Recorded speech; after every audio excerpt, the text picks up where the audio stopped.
Yo, what up, though? Streetlord Rook, OG in the building, man. Detroit royalty. You know what I'm saying? The Spike Lee of the city right now, going crazy. New movie out right now on Amazon, man. Yeah. It's one more lick, right? No, one more flip. One more flip. Yeah, Damn, one more flip. I said one more lick. Always trying to rhyme something. Talk about the movie, man. Like, it's out now, man. Like, what? Sada Baby in the movie. Royce the 5'9" in the movie. Who else in there, boy? Payroll Giovanni in the movie.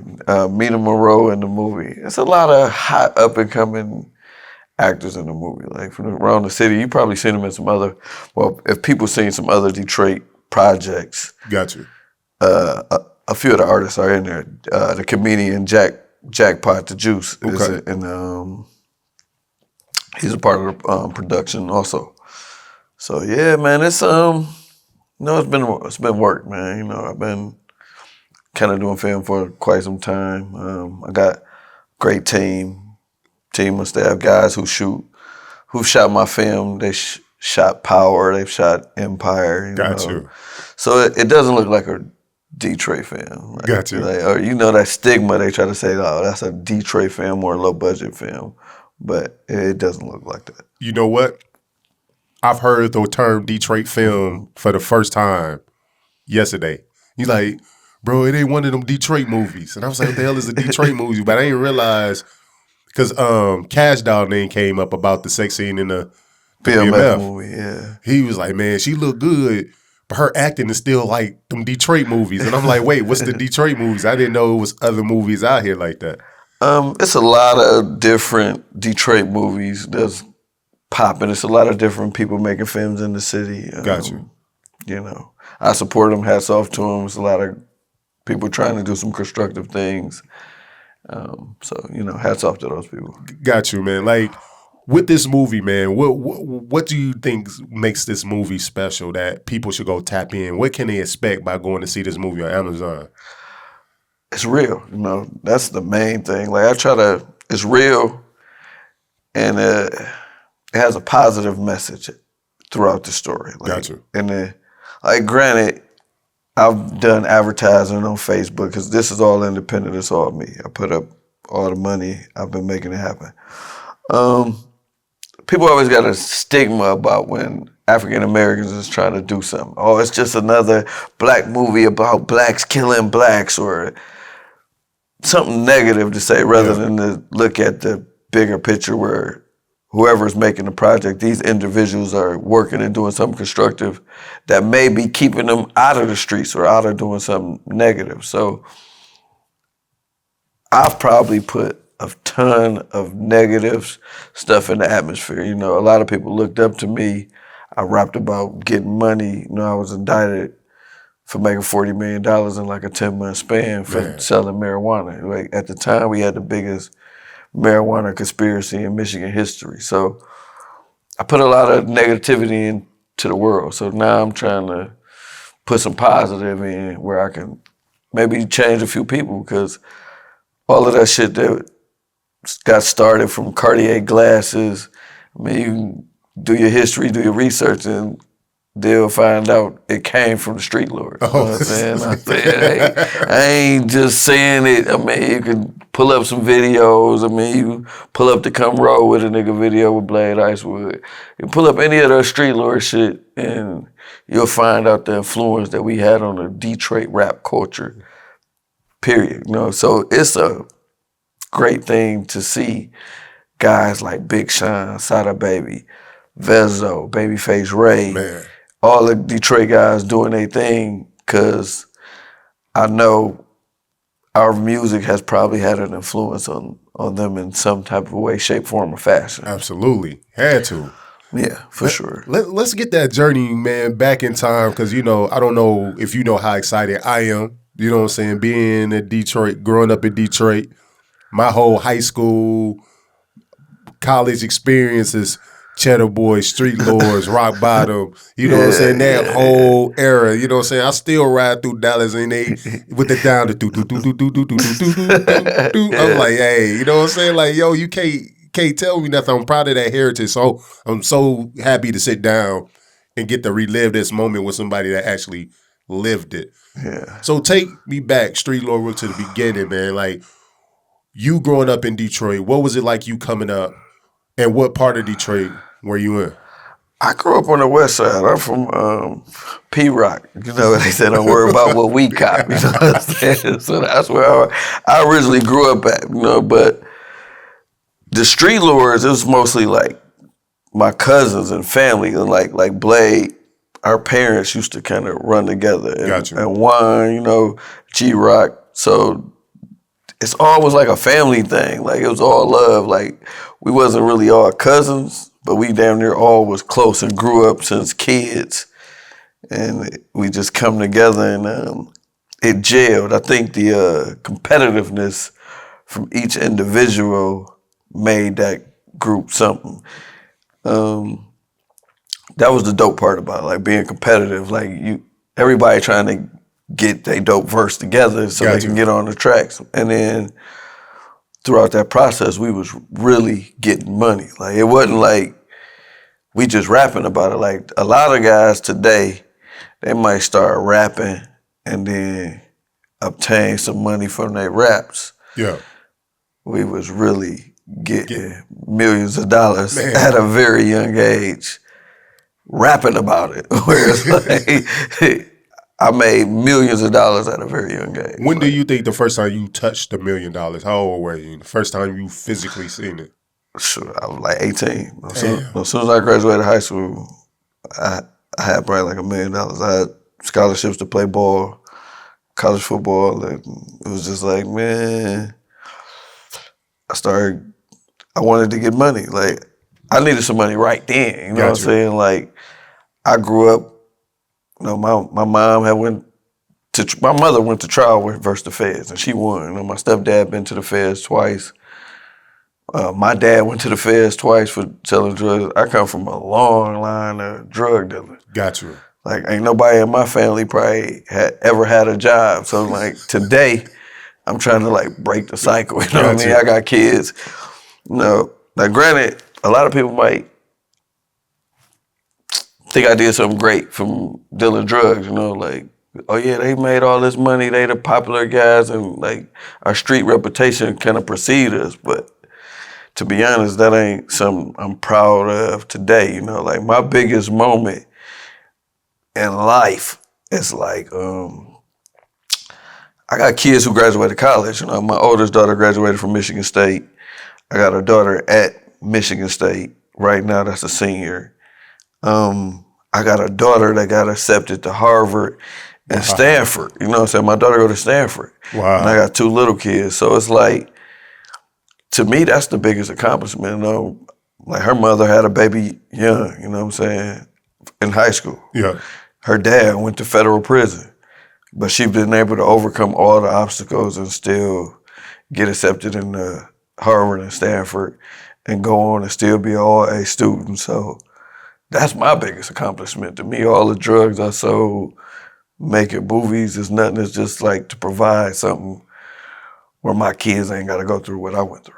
So this is definitely a testament, man. Like, and coming from that, because I know we do live in, I think American culture has always kind of glorified the renegade. I mean, you look back in like Billy the Kid, and you know, we always the mobsters. You know, with y'all BMF now. You know what I'm saying? We always glorified that life. We like to be close. People who don't live in danger like to feel like they're close to it. It's like a fascination with gangster. Yeah. Like, I ain't gonna lie. Like, when I grew up, like, you know, my parents was gangsters. Like, I was fascinated by gangster movies. You know, like I love Scarface. I love Goodfellas. All the gangster shit, I was gravitating to it. You know, attracted to it. I remember my mom teaching me, like, no matter what's going on, you don't talk to the cops about nothing. And I was probably about 6 or 7 years old when I was first told that, like, you don't never make no statements. And, you know, that was how she was probably raised. You know, my family, they was bootlegging liquor, starting riots in the 60s. So I come from, you know, the worths of hustling. Like, but you know, I've also got some great family members that's done some positive things. So I'm trying to transition and teach my kids and break the cycle. You know, that's what it's really about, breaking the cycle. Got you. So was it your parents that introduced y'all to the game, or did you and your crew just kind of, how did you get into it? Honestly, you know, I seen drug dealing as a kid. I seen drug abuse as a kid. Like I've been to NAAA meetings with my mother and not my dad, but he wasn't around because he had went to the feds. He had caught time. He got addicted to drugs. You know, people from that era, they sold drugs, they used drugs. So I've seen both sides of it. So today, like, I don't smoke or drink. You know, I'm from the era where doing drugs wasn't cool. Like, I sold drugs. I ain't never been no person to use no motherfucking drugs. Like, I don't get down like that. No, I got you. That ain't cool with me. So if you can explain to me, and I always want to know this, and maybe it's a dumb question, maybe the entire world already know this, but what is the difference between Streetlordz and Cheddar Boys? All right, I'll give this example. Like, we was original Streetlord Cheddar Boys. You know what I'm saying? We did our thing. This ain't no disrespect to the East Side guys, you know. Bless Wipeout and his family. God bless the dead, you know. Bless my man, Blade Icewood. But the Streetlord Cheddar Boys was first. You know what I'm saying? We started rapping first. We was doing our thing first. They was cool. You know what I'm saying? The East Side Cheddar Boys was cool. And it wasn't no beef, and then everybody was cool. If you go listen to their first CD, you hear Blade on their CD, you hear Streetlord Jesse James on their CD. It was all love. What happened where it was an incident where Blade and Wipeout got into it. It wasn't no big ordeal where they was gonna fall out or kill each other. It was just some misunderstanding. Like, Blade had nothing to do with Wipeout getting killed. It wasn't like they were at no super beef, you know what I'm saying? Yeah. But it's unfortunate the things that happened in that thing. Like, Blade got shot when I was in federal prison. Like, as soon as I turned in federal prison the first time, he got shot. I was only in jail 10 days when Blade got shot the first time. And then, you know, I had a cell phone in jail. I wound up doing some extra time having a cell phone in jail. But I talked to Blade the night before he died. You know what I'm saying? We on the phone. He was telling me about Blood, Sweat, and Tears at the time. Like, yeah, man, this shit dope, man. It's the dopest shit I did, man. By the time y'all get out, we gonna have a deal, man. I'm telling you, nigga, this shit going crazy out here. And we was joking. He like, yeah, man, I'm like you. Because he had got shot up, he was paralyzed. And like, I can't get no pussy right now. That was a joke, man. Like, so we laughing. It's like 2 o'clock in the morning. I'm talking to him on the cell phone. And I'm like, nigga, you ain't like me. You probably out there sucking pussy like a motherfucker. Because, you know, Blade a silly motherfucker. So we laugh and joke. We get off the phone. He like, man, I love you, man. I'm telling you, nigga, it's on when you get home. I'm like, man, I love you too. And the next day, I get a call from this girl on my little cell phone I had in jail, and she was going to school to be an attorney in Florida. So she called me, and she screaming at the top of her lungs, she crying. She like, Blade just got killed. Blade just got killed. Like, no, stupid Blade straight. I just talked to that nigga last night. You don't know, he got shot back in September, but I just talked to that nigga last night. And she like, no, he just got killed right now. And she crying and screaming. And then my line clicked. And it's my girl cousin. It's her and my daughter's mother. My daughter will go to Stanford mother. They screaming to the top of their lungs. And they like, Blade dead. I'm looking at him right now. They killed him. They killed him. And me and Blade brother was in the feds together. So I'm sitting right here where I'm at. He's sitting right where you at, where I had to tell him, like, we got to call home. They said Blade got killed. And I remember this shit like, it does still feel like in a daze or like in a trance. It's because I give him the cell phone. He started calling everybody. He calling his dad, his mom, his brother, and ain't nobody. He called his wife, ain't nobody answer. And then I remember his brother answered the phone, and he was like, saying ain't so, man. And he was like, he gone. And it was just like a silence. Like we left out the room, we put the cell phone up, and we just went to walk the track. Like, damn, like disbelief. Like we can't believe it happened because we in like federal prison and ain't like shit we can do about it. You know what I'm saying? Like it was just like, damn, like what to do? Like you can't do nothing. And from the moment that down there we kind of like went to jail, it was just like when me and Bill turned to jail, we turned in on the same day. So it was like, I ain't saying it's like with no arrogance, but it was kind of like we was like some celebrities. Like, cause when I turned into jail, I got to the prison before him. We self-surrendered. So it was a guy taking us in R&D. He was like, "Hey man, is you Rook or is you Blade? I mean, is you Rook or is you Bill?" And, you know, at the time, I'd never been in prison. I'd never been arrested for shit, you know what I'm saying?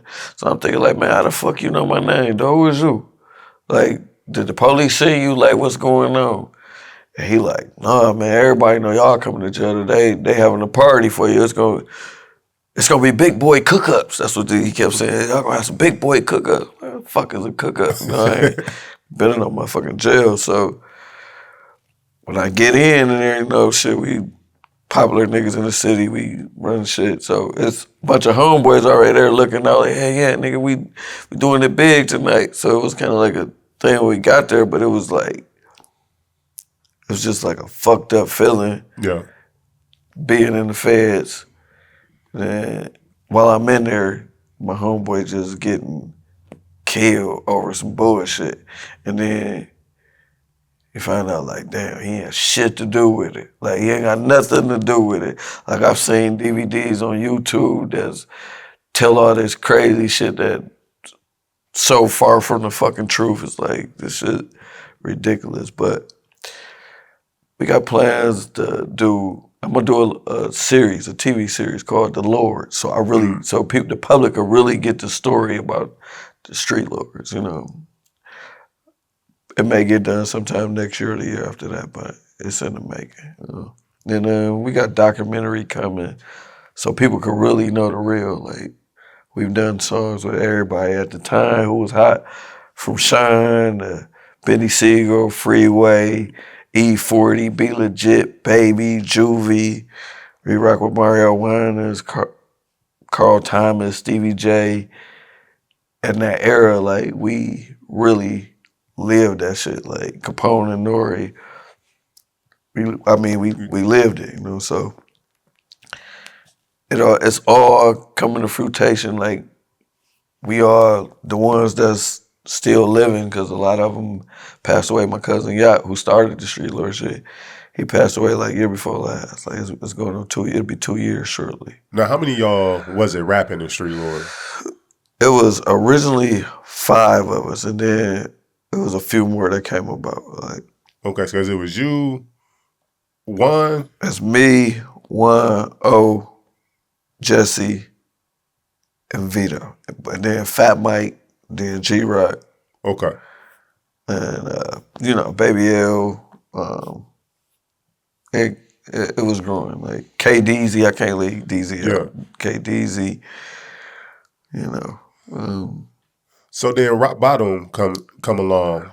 Was there ever a beef with y'all in Rock Bottom? Like, what happened? Because I asked Herc about it. He was just, you know what I'm saying? He was like, man, it's just a misunderstanding. Well, what was it? It was like, I won't call it a beef, because it never was nothing that would be something physical. But I think it's, you know, we had that competitiveness. You know, it was Streetlords, it was Rock Bottom. So they honestly got into their rap thing where they had diss records.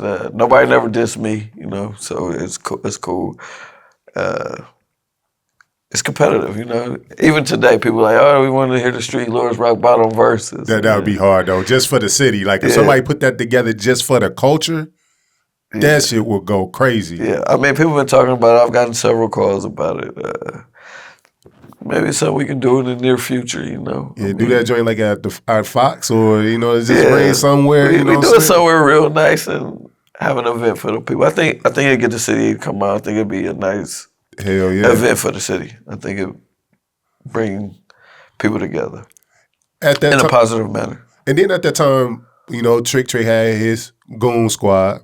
Yeah, Trick had Goon Squad. And I remember them days going to high school and be like, oh man, Trick Daddy came here, they broke his arm. And anybody, man, what was the name of that club Trick them had? Was it Blue something? I mean, you know, Club Blue has been that was part of the reason we never got in trouble. One of my co-defendants was gonna buy the Club Blue, and that was part of the indictment. You know what I'm saying? Right? Like, so there was a lot of stuff went on behind the scenes when we making tons of money, where jewelers started cooperating with the government. Yeah. Car places was cooperating, and a lot of different people cooperated. Let's go into it, because like you said, indicted. You one of the biggest marijuana indictment, or just indictment in the state of Michigan at that time. I think it's been a guy bigger after that. It was a few guys bigger. May have had something bigger after that, but. And the feds at the time said you touched how much money at that time altogether? They said we did like 40 million in 10 months. 40 million. No. And do you feel like that was an accurate number, or was it a little off because it was more or less? The number probably was really accurate, because they said if we sold 40,000 pounds of marijuana in a 10-month span, so they had us on a very short period of time. So, but it wasn't probably as elaborate as they tried to make it. You know what I'm saying? Like, you know, the news, they're gonna stretch it, but it really was. If you look at 40,000 pounds at the time, we selling weed like $1,000 a pound. But so yeah, those numbers are kind of accurate. Got you. But to say over a 10-month span, we probably sold way more weed than that at the time. But it wasn't just collective, like one person sold all of this weed. You know what I mean? So, but yeah, those numbers. I mean, we were making millions of dollars. I'll tell you that for sure. Did you know the indictment was coming? All right, look, my cousin got indicted first. So I'm on the 5th superseding indictment. Okay. So when my cousin got indicted, I knew it was potential I could be indicted, because we talk pretty much every day. Gotcha. And but I'm probably a lot more reserved than he was, and a lot of other people who got indicted. Like, really not. I never really kind of been no attention or. So it's always the flashiness, like, that always get people, for the most part, bammed up on the radar. You think that's what? It definitely gets you on the radar. I can't say it gets you bammed up, because you're going to be on the radar, but if you don't make no mistakes and don't nobody get caught, then you probably won't get bammed up. But if you become to stick out like a sore thumb, eventually somebody going to get bammed up, and somebody going to tell, and you know, eventually it's gonna come crumbling down. Like, man, I don't care what the fuck you doing, bro. If you doing something illegal, it's always gonna be a motherfucker that's gonna tell. Always gonna tell. Always gonna be a motherfucker that flip. How many of y'all were indicted? Shit, 23. How many flipped? How many wrote statements? Most of them told. Damn. So if you would have put a percentage, what percentage of people told? I would have to go back over the numbers, but the majority, I would say it was more than 50% told, for sure. For sure. Like, I was indicted with people I didn't even know. Like, out of them 23 motherfuckers, like, I never got no drugs from them, sold no drugs to them. If they walked in this room right here, some of the motherfuckers I never knew. And you know, as a kid, I was a young kid getting all this money, so I ain't really know about how the feds work, even though I was rapping about it. Yeah. You know, I'm rapping about ducking the feds and how I'm getting all this money. It's gonna be a slap on the wrist because it's marijuana. But I ain't know how the government work. I don't think the government is fair. I mean, the whole justice system, like, this is the realest shit, is not fair at all, because it's ran by human beings. And human beings, they lie. Yep. So it's not a fair system. Like, you gotta think, the person who doing the crime, he gonna lie so he don't get caught. But the police, they lie like a motherfucker to try to make it stick. So how can it be fair if the police is lying to make something stick? And then at the end of the day, they rewarding a person to say you did something. Yeah. So if you tell a person he gonna get 15 years if he don't tell on this person, but if he tell on this person, he could get 7. Shit, what you think most of the people gonna do? Yeah. It's a reward. Like, it's not a fair justice system on that level. And then they come with this shit called conspiracy. Like, I never got caught with no drugs. I never been in no raid. None of that shit. And I went to federal prison. Like, I never been in a raid. I never been arrested or nothing. And I went to federal prison, bro. Because that conspiracy can blanket a lot of people that you ain't even caught. Like, it's just a... Yeah, the laws probably changed a little bit since I've been to federal prison because I've been home 14 years. Got you. You know what I'm saying? But I went to jail solely on some people saying I was in charge, or like I had the trucks, I orchestrated the truckloads, and not no proof or nothing, like none of that. I went to jail solely on hearsay, bro. Break down that logistics though, like moving that much product throughout the city. Like, how did y'all keep up with how much came in, where it goes? Like that. Man, all right, look, I'm gonna give you this example. If I was able to put what I did on the resume as a drug dealer, I should be able to go run forward because it wasn't nothing but a logistic business to me. Bro, the government says we made $40 million in a 10-month span.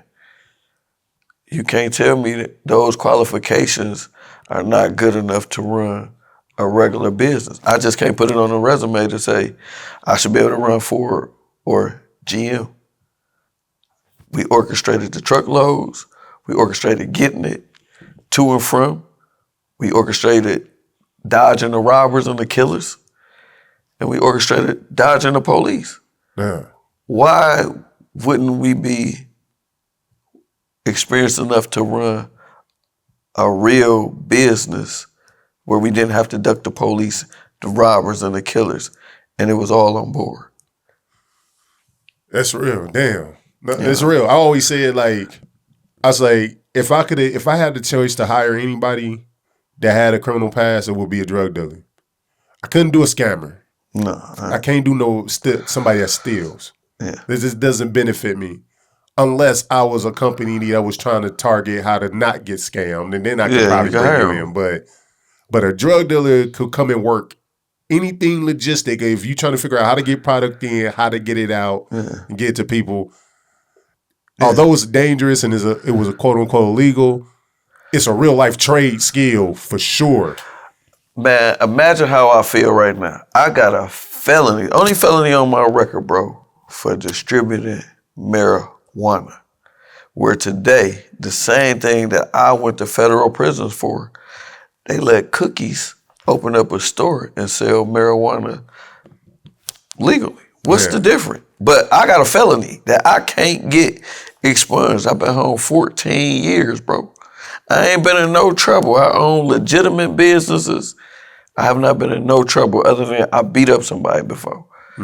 But I can only get my federal felony expunged if it's pardoned by the president. Why? Because it's federal. Because it's federal. But if it was state, then the governor. If it was state, I would have been expunged. I've been home 14 years, no trouble. You ain't hit Trump up, man, when he was in? Man, honestly, I thought about it, but it's like, man, I feel like over the next 5 to 10 years, it'll be legal federal, and they'll be trying to give me some reparation and remove it. But it's still the time that they took away from me, from my family, the money they took, how they changed me and my friends' lives. They can never give us our money back or replace that time. That time. For sure. But they can sure try. You make them try with that paper. You gotta think they done took us from Africa and brought us over here, and they ain't gave us nothing in all these years. Facts. I ain't gonna wait on that. No, for sure. Like right now, the BMF series is going off, and y'all doing y'all thing with like the hustling and y'all making y'all money. Did y'all ever cross paths with people from BMF? Yeah, for sure. Yeah, I know a lot of people from BMF. Gotcha. You know what I'm saying? A lot of people from BMF. Man, people gonna be mad at me if I say this, but I'll be honest, man. When the Streetlordz was popping, you ain't really hear about BMF. That shit kind of came a little after we got indicted. Not to say that they wasn't getting money or they wasn't balling out of control, but it wasn't like people was yelling around there they want to be BMF. It was like, I want to be a street lord. You know what I'm saying? I want to be a street lord Cheddar boy. Like, if you go ask certain people, back then, motherfucker wanted an STL chain, not a BMF chain. And there's no knock on BMF or none of that. I'm just being honest. And if you ask anybody from my era or what was going on then, if they keep it 100, which a lot of people will, they'll tell you. Like, this ain't bullshit. I ain't making up no facts. Like, this real talk. Okay. Because honestly, I didn't really hear, not that I'm in the streets or nothing, but I never really heard of BMF until, I want to say maybe I was a freshman in college. So this is like 2002, 2003. I know a couple people that was part of BMF that went down. But then the real attention on them was when the indictment came and they was like, man, they rolling everybody through the hood, people getting snatched up.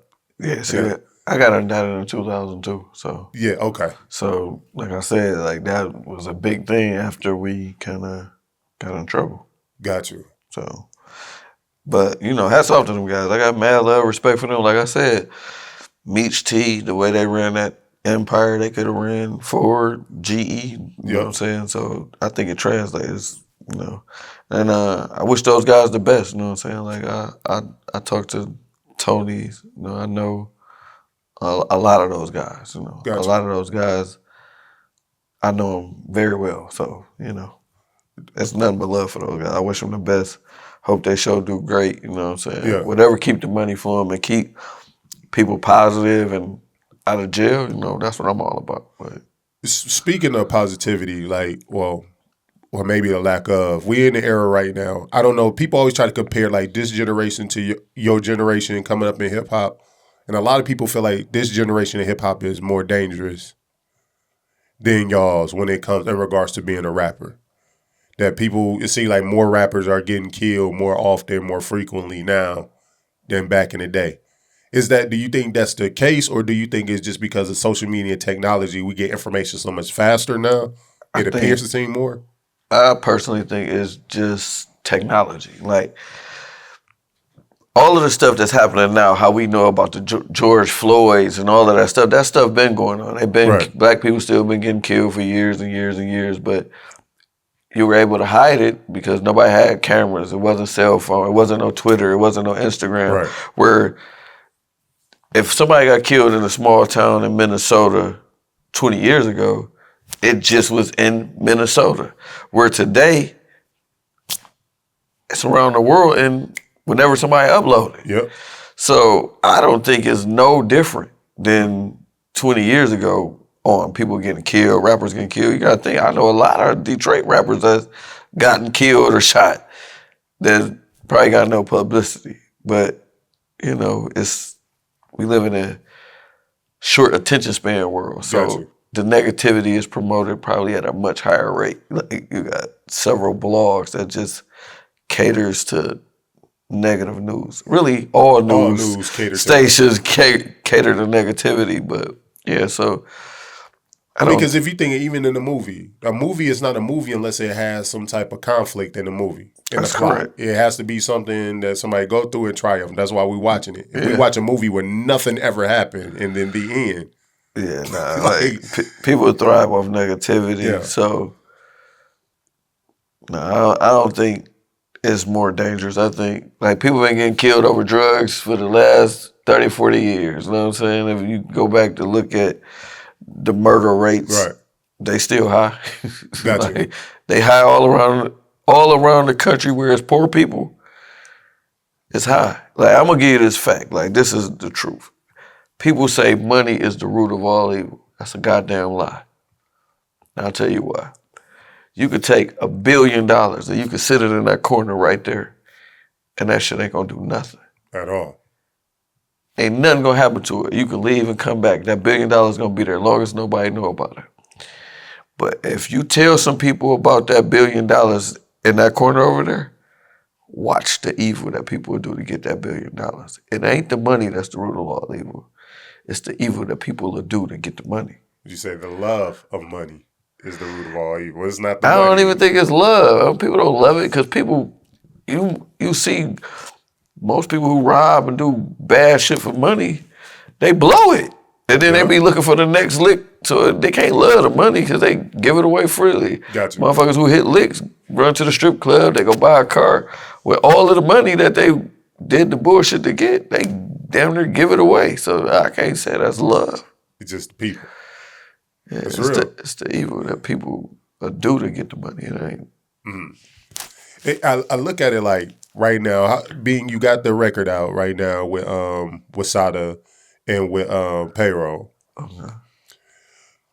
When dealing, because Detroit's so hot and there's so many artists that's on, but we also see like a lot of the artists' beef get displayed publicly. How do you stay neutral with working with guys? Because I saw an interview with 21 Savage with DJ Academics, and they were talking about 21's like, man, if I got a relationship with Dirk, I'm not going to do a song with Youngboy. He said, I'm closer with Drake, so I probably wouldn't do a song with Kanye. He said, if something already happened in the street. He's like, if ain't no blood been spilled or it ain't got physical, I can work on the sake of business. But as an OG in here, like, man, how do you stay neutral around so much beef? Really, ain't none of that shit my business. You gotta think I'm older than those guys. So like a lot of what they beefing about or whatever they issues be, I don't know about, don't care about, because I'm not in the middle of that shit on my day-to-day life. It don't affect me. Like, I try to talk to young guys like, look, man, you guys got an opportunity. Like, right now you got to cherish the moment, because don't throw your life away over some shit that ain't got nothing to do with the money. You know what I'm saying? Like, a lot of times some of these guys be inheriting their friends' beef. Yeah. Like, this your man beef. This ain't even your beef. Like, you ain't had nothing to do with none of this shit. So I think I look at everything from a business perspective. At the end of the day, I'm a businessman. I'm going to be a businessman way longer than I'm going to be anything. I used to be an athlete. At the time, you got to look at it like a business. Yeah. Whatever that rapper may be, that's really such and such corporation. Like the Drake Corporation, right. The 21 Savage, the Sada Baby, the Big Shine. So you got to hire your team and your staff to help run your corporation where it keep generating funds. All the rest of that shit don't matter, man. Yeah. Like, that shit don't matter. Like, when you get an opportunity, you got to take advantage of it. Because I'm able to sit here today, 25 years later, and I'm still doing all right. A lot of them so-called bosses ain't around 25 years later. That's real. Like, you can go back and do some research on everybody who said they was a boss 25 years ago and they was getting money, and see them now and be like, oh, that nigga used to be getting money. That nigga ain't nobody. That nigga ain't doing shit. It's about, so just getting the money ain't really nothing. It's maintaining it. Like, Gotcha. What you gonna do with it? You gonna be able to keep it? That's what it's about. Like, so make sure your corporation run for a lengthy period of time. You know what I'm saying? You don't want to be the motherfucking corporation without a business. Yeah, man. Talk about what it used to be. Yeah, you don't want to be motherfucking Payless Shoes, not in business no more. You know? Now, I know you said like back in when y'all was on y'all rise or doing your thing, y'all was around all like the stars that was popping that we saw outside of Detroit. Like you said, the Noriegas, you know what I'm saying, and Benny Siegel and things of that nature. Had you ever met an artist that you thought were super street by their music, and when you met them in person, they was like, oh no, all that shit was fake? Um, all of the artists that I've been able to meet and be around was cool. You know what I'm Gotcha. saying? They were all great guys. You know what I'm saying? Like, a guy that I've been really impressed with is E40. I like the way he's handled it. I like the way he take care of his business. I like his family sense. But that's what I grew up on, you know. So I Gotcha. grew up on E40. Like, I'm from the era where them guys was rapping about what they was living. Like, I could think of some old Click records where they was talking about be about your paper and Yeah. how they spent their last to quadruple their cash. That's what I can relate to. Gotcha. I remember spending my last going to cop and hoping that the plane didn't crash or hoping the bag made it back. So to see E40 transition to this great businessman and the thing he's doing, I respect that. You know what I'm saying? Gotcha. The guy Jay Prince out of Houston, you know what I'm saying? Shout out to Jay Prince. Those guys were the guys I looked up to, like Jay Prince, Tony Draper, Master P, people who did something. I mean, granted, the country probably was built on bootleg and liquor, you know what I'm saying? Yep. The Kennedys did a bunch of bullshit, but they transitioned, and then the kids was able to go on and be successful. So them the type of things that I look at. Gotcha. Like Ice Cube, I think he's a phenomenal individual based on his body of work from music to be able to transition to films, how his kids doing today. Like, those are the things I'm impressed with. When I see somebody able to take something that they didn't have, create something, and create a better life for the next generation. Gotcha. And then to see the next generation excel, that's dope to me. You know, I'm inspired by that. Because to me, each generation should get better. Like, Yeah. your kids shouldn't have to go through what you went through. Their kids shouldn't have to go through what they went through, and so on and so forth. I think that's how it should be. Well, so with that being a progressive, Lil Nas X has been the topic of discussion lately with what he brings to music and I guess hip hop, him being gay. And it's probably not even about him being gay, but how he flaunts it, how it's promoted. Do you think Lil Nas X is being used as an attack on little boys and girls to promote homosexuality?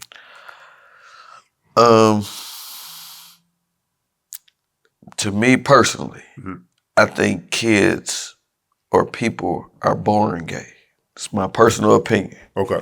And I say that because you can tell at a very young age if a little boy is going to be gay or a little girl is going to be gay. It don't got to be learned behavior. Now, I also think it's a lot of people who try, experiment in their sexuality. Yeah. So for him to be a gay male, I'm not the person to attack a gay person. I've had companies where the ladies who work for me were gay, and we did great business. We worked fine. I don't got nothing against no gay people, but I'm not the person that want to see it promoted either. You know what I'm saying? Like, whatever your sexuality is, that's your sexuality. Gotcha. Would I work with somebody who's gay? I have. Like, Right. It's business. Like, what they do in their private time, hey, that's you know. But I don't care to see it, how it's pumped in. When I was a kid, it wasn't damn near okay to be gay. Like, Right. It was one gay kid in school, nobody else. It probably was a bunch of gay people, but it was one openly gay kid that people knew about. But the way that it's pumped on TV today is a reflection of our world and our reality. I mean, it's real. People are gay. Do I like to see it? No, but Because my whole thing is like representation of seeing someone that's like you on TV. You know, for example, for a long time, black people in entertainment, we didn't see people on TV and movies that looked like us. And then when we did get roles, it was roles of a nanny or a butler. And then you push to get more lead roles. And we're still fighting for that equality today. People that are gay aren't there fighting for the same thing. It's like, I turn on TV and he say like, I see a man and a woman kissing, a man and a woman having a family, everything that represents the norm, but it's nobody here represent me. And so now you put two men on here who has a family or two men on here kissing, and now everybody yelling, don't be promoting that gay stuff. You know, so we don't want to see it. But isn't it fair that they have somebody that's on there representing them? And does it seem like it's only standing out to us so much because we don't want to see it? So it seemed like it's being more. It's probably a little bit of both, you know what I mean? Like, gotcha. People are very resistant to change. Facts.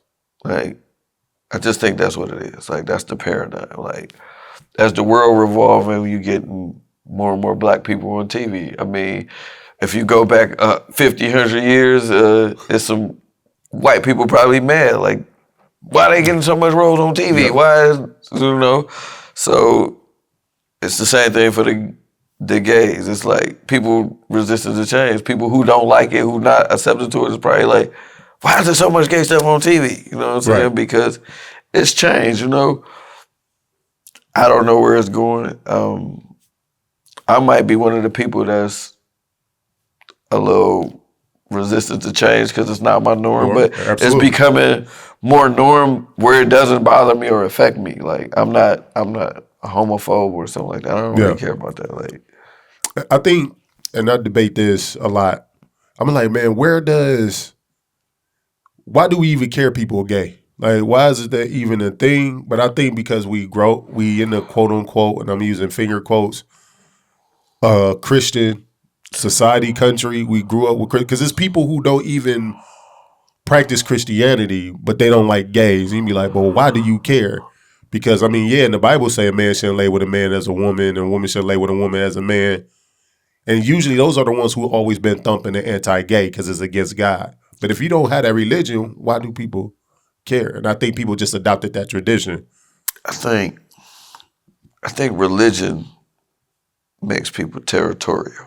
Very. So I try not to get debated in religion because people don't look at the facts, but damn near whatever your grandma was is what you gonna be. And based on where you was born and what country you was in kind of determine your religion. Facts. Most people don't go do the research on religions, how it started, where it come from. Whatever Big Mom was, that's damn near what you is. If Big Mom was Christian, you Christian. If she was Muslim, you're Muslim. If you lived in a Buddhist country, you'll be Buddhist. Yeah. So you can't, based on how they used to say, oh, you ain't gonna get to heaven, God, or if you Jehovah's Witness, only this amount of people getting into heaven. So it's like, I can't buy into that. Yeah. Because based on where you're born, it's going to determine your religion. Who you was raised by kind of determine your religion. So I try not to debate that because most people don't do the research. You say people believe more than they know. For sure. No, for sure. For sure. I think if people dug deep and did more research, they'll have a different outlook on religion, all religions. I think they all have the same base in the roots and having faith and treating people right. They all kind of have that, though. Like, I've studied a few different religions. Got you. So I have my outlook, but. So with the movie being out and single being out, and we'll get ready to end on this. Which one is more your passion? Is it still music that bleeds through your blood, or is it film? Like, where do Streetlord Rook, like, where your heart when you wake up in the morning, like, this is where my mind is between the two? Man, I'm a businessman. Like, I enjoy creating projects and see them come together. Gotcha. It's not so much, I enjoy making music. I enjoy making film. I enjoy doing business outside. I enjoy doing real estate. Gotcha. I enjoy owning medical facilities. So I enjoy just doing business. Where I'm going to end up, I have no idea, because if somebody would have told me some of the things that I'm doing today that I'd be doing 10 years ago, that I'll be doing it, I wouldn't have thought I'd be doing it. Gotcha. So wherever the wind blows, it takes me, and I can learn and do something that has potential to make some money that don't jeopardize my character, then I may be doing it. Like, I live like, I ain't gonna do nothing that I can't wake up and look in the mirror. Gotcha. Whatever that may be, you know what I'm saying? I ain't gonna do nothing that I can't wake up and look myself in the mirror and be proud of myself. So that's how I live by. Well, I tell you what, man, one more flip is out. You know what I'm saying? The new record, what was it called again? Don't trust these. Don't hoes. Trust These Hoes is out right now. I'm excited, and I appreciate, man, finally get to sit down and meet you in person. We've been talking for the last few weeks. Mm-hmm. Thank you for sharing that story, man, and hopefully, man, I can get you more often when we come back, man. Drop some more of them gems. Oh, man, for sure. Just anytime, man. You got my number. Just hit me up. Yeah, man, let me come do a read for a movie or something, man. Let me play a role. Man, I'm going to post the cast, and hopefully at the end of the month, we'll be going into pre-production. I'm going to release Cheddar Boys in October, early November. Okay. And then right after that, I plan on going in production of another movie I got called 5 Minutes, and then I got some other stuff I'm working on too. So we just trying to stay busy, man. Keep it going. Okay, man. Well, don't forget about me and your glory, man. I got you, man. Hey, till we meet again, Streetlord Rook. Thanks, man.